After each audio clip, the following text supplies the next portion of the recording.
I would like to express my condolences to the Walker family and express my appreciation for all that Ed has meant in my life. My name is Sean Christensen, and I'm the field director for World Team Haiti. I'm also a CIU alumnus, and one story I would like to share is a time when I was in seminary here, and Ed would often just make himself available for students informally. One time he was in the cafeteria, and I asked if I could sit with him, and he knew my wife already because my wife, Heather Pawson Christensen, grew up in Haiti as a missionary kid, and their time overlapped. So we had some connection, but I'd asked him his advice just about what God was doing in my heart. And here I was as a 24-year-old young man just sharing what I felt God was calling me to do. And he very patiently listened to everything I had to say. And I specifically wanted to get his take on being a theology professor to train pastors and other Christian workers overseas. And so it was great. And then he got a big smile on his face. And he said, "Now, Sean, you have a fine theological education from this here institution. But why should anyone want to listen to you?" And he continued with his big smile while I kind of soaked that in. But the truth of the matter is, that was exactly the advice I needed to hear.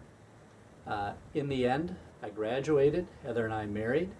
I was a pastor for 7 years, and then the Lord called us onto Haiti. And that really made a huge difference in the theological training that I was able to provide there for the last 13 years.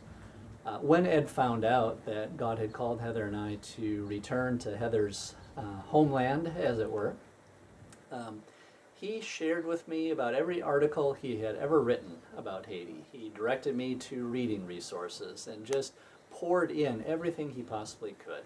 When Heather and I and our family were at CIT for training, he and Mary Lee came up and visited us for the day and gave me further advice and challenged my thinking and assumptions, just so that I would have more cultural preparation going into it. And that helped me so much.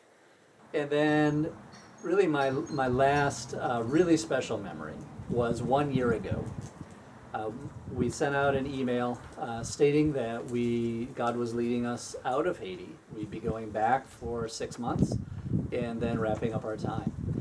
And shortly after I click send to that email, I get a phone call from Ed.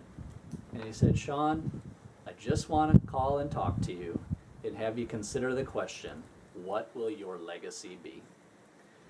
And so when I think about that, Ed's legacy lives on in people like me and countless other young men, young women whom he mentored, gave advice, counsel, and prayer. And so I just want to express that appreciation, and I pray for God's blessing on his family and on all who knew and loved Ed. Thank you.